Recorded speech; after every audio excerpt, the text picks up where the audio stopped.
හිතුවාට වඩා වේගයෙන් නැවත වතාවක් යම් යම් තැන්වල අපි අර 2013 2014 දී කිව්වා වගේම කවුද මේ ගෙන්නන්නේ?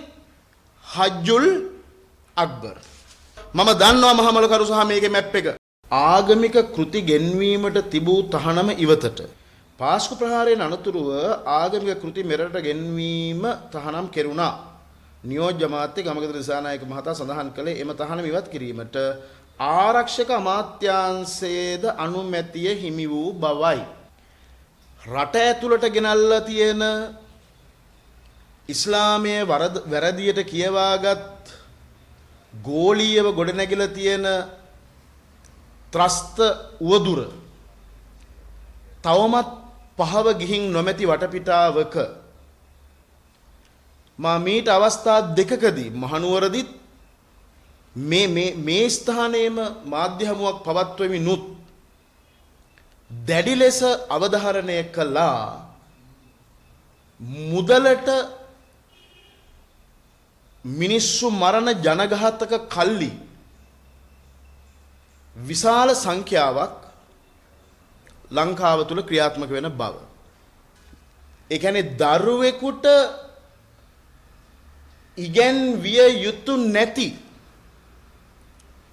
මනස විකෘති කරන කුරාණය වරදවා කියවාගත් ලෝකයේම ත්‍රස්තබිය නැත්නම් ලෝකයේම මේ ආගමික ත්‍රස්තවාදය ගොඩනැංවීම උදෙසා මතවාද සපයපු වර්තමාන ඉස්ලාමීය නායකයන්ගේ ඒ අදහස් තමයි මේ පෙළපොත්වලට ඇතුල් කරලා තියෙන්නේ. මේ ප්‍රශ්නේ තාම විසඳන්නේ නැතුව අවසර දෙනවා පොත්පත් ගෙන්නන්න. ඉඟුරු දීලා මිරිස් ගත්තා වගේ වැඩක් මේ වෙන්නේ. හරි. මොකක්ද එක පෙන්නලා මොකක්ද එක කරනවා වගේ මේකට අපි විරුද්ධයි. විරුද්ධ විය යුතුයි. සිංහලී කියලා ගහලා එන්නේ. හොඳේ.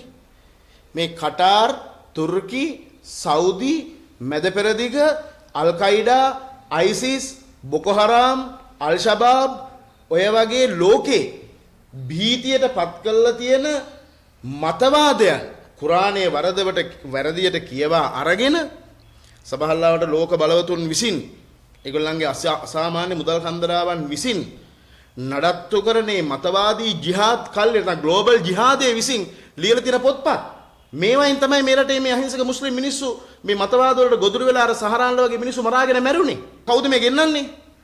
හජ්ජුල් අක්බර්. කවුද හජ්ජුල් අක්බර් කියන්නේ? 68 ලක්ෂයක් තමුන්නාසලට ඡන්දෙ දුන්නේ නැහැ රටට කෙලවන්න. ඒක මතක තියාගන්න ආණ්ඩුව. කායකද මේ සෙල්ලම් කරන්න කියලා. මෙතන පාස්කුවක් කළා මිනිස්සු 300ක ආසන්න ප්‍රමාණයක් මැරිලා. ඒකත් එක්ක දේශපාලන ගනුදෙනු කළා. හරිද? ඒකට සාධාරණ ඉෂ්ට කරනවා කියලා ආපු මිනිස්සු මේ මුන් හුරතල් කරන්න කවුද ඔයගොල්ලන්ට ඡන්දෙ දුන්නේ? මේ මෙච්චර කට කැඩෙනකන් කියනවා.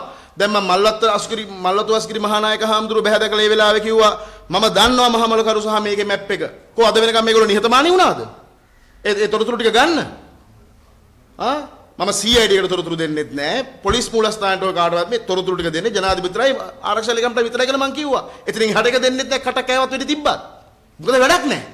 හිතුවාට වඩා වේගයෙන් නැවත වතාවක් යම් යම් තැන්වල අපි අර 2013 2014 දී කිව්වා වගේම ත්‍රස්ත කල්ලිවල අඳුරු සෙවණැලි සක්මන් කරන බව පේනවා. ඒ අනතුර පෙන්වා දීම අපේ යුතුයකමක්. ඒක මේ ආණ්ඩුවට විරුද්ධ වීමක්වත් මේගොල්ලන්ගේ මේ වෙන ප්‍රශ්නයක් නෙමෙයි. ඒක අපේ භූමිකාව.